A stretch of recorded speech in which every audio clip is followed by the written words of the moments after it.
And DelDOT is looking at a $1 billion long-term deficit.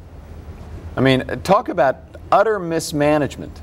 And I mean that comes right out of the General Assembly. Those Sure. guys are the ones that oversee that budget, and it comes right out of the executive branch. Sure. I mean, the governor let Carol Ann Wicks sort of just run hodgepodge all over, handed money out to developers left, right, and center that wasn't being put to Sure. roads. Sure. And then you go back to Minner, who because she wanted to spend more money a couple other places, put additional costs onto the back of DelDOT so that we can't build roads with that money. The Department of Motor Vehicles, which is an operating entity, used to be funded out of the general fund, but they moved it to the Transportation Trust Fund, which was built only to pave roads because she wanted to spend money on some pet projects of hers. And so it's bankrupt DelDOT. Yeah. And yeah, I mean, I know that because when I was looking to try to get my school in the city of Wilmington, and there is at 902, I think it's 902, maybe it's 920 French Street. There was the MBNA training center. Mm-hmm. They built it to be a training center, never used it, Mm-hmm. turned around and sold it to the state for $14 million, and it sits vacant to this day. That's right. 5 years. That's right. And I approached the state back in 2008, and I said, hey, it's built to be a school. I want to open a school in the city of Wilmington. It is empty. I'll be paying rent. We'll have teachers on salary. They'll be paying the city wage tax. That's right. Let me take this building. And it won't, instead of being a cost, it will now be a revenue. Yeah. Oh, no, you can't have that building. And it's still vacant to this day. To this day. But in that project, there's the parking lot next to it, and there were some developers who said, we could put the buses there. And the streets are wider right That's there. right. That's right. Coming off of King and Walnut and French Street. And Right up from the park. Right up from the park. And you got the city and state buildings right there, the federal buildings right there. I mean, oh, no, I can't do that. So the whole thing fell apart. Well, I'm telling you, first I want to salute Charles Potter, Councilman Potter. He's putting together a committee. He's going to have some hearings. Councilman Potter met with a group of people just Friday morning, and I was a part of that meeting, to talk about the path forward in dealing with the concerns of the business owners, small business people.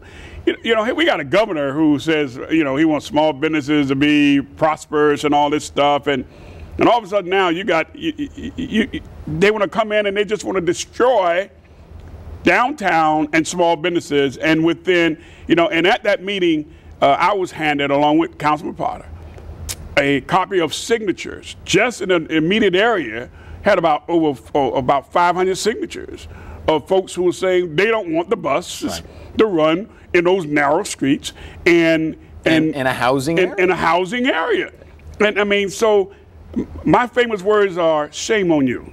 So I'm saying shame on you, DelDOT, shame on you, DART, and it'll be shame on us, council, and the city if we allow it. Right. So I salute Councilman Potter. I'm going to work with we working with Councilman Potter, and it has nothing to do with Democrat or Republican.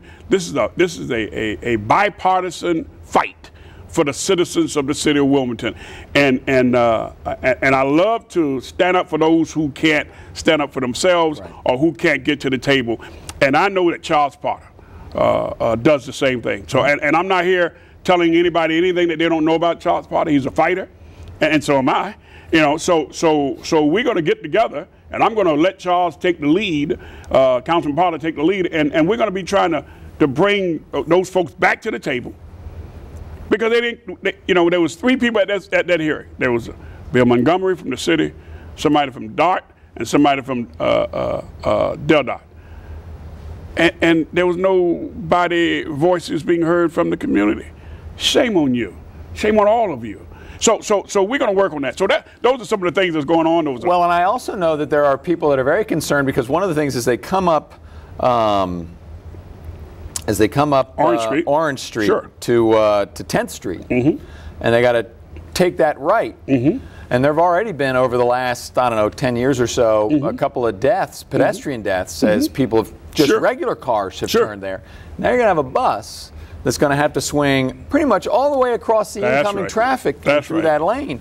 I mean, it is just not a configuration that works for big vehicles. When you're saying that, you know, not only that, right at the corner of 9th and Orange is the Dunkin' Donuts. Yep. And like you said, that wide swing, you got to make that wide swing onto 9th Street. Yeah. To go back around to Shipley Street. Then you got to make a wide swing from at 9th and Shipley to go back south down Shipley. You know, and then you got folks. They're going to have to remove the parking because otherwise those buses are going to stop. We're going to lose revenue. The city going to lose revenue on the meters that's there. We're going to lose revenues on the meters that's on Shipley Street. You're going to create gridlock when that bus stops there because somebody's parked there. And folks are, you know, folks are folks, and they double park anyway and get out and leave their cars. And, you know, we don't have enough police to be downtown. Right. It shouldn't be anyway. Right. You know, that we have to chasing out double park cars. Yeah. You know, so this thing right now, it ain't going to work. And excuse my ebonics, it ain't going to work. And so I don't think ain't's an ebonic thing. I've been using ain't for many years. We got some problems. If I'd known I spoke ebonics, we got some problems. We got some problems there. But again, Councilman Charles Potter is putting together, and he's going to have some hearings. And all of you we all should tune in. We all should be concerned. We shouldn't wait to the last minute to get these things up and want to go in and fight. Let's fight now while it's still on the table, while it's still a hot issue. Right. Don't wait until the last minute, 24 hours before the bell.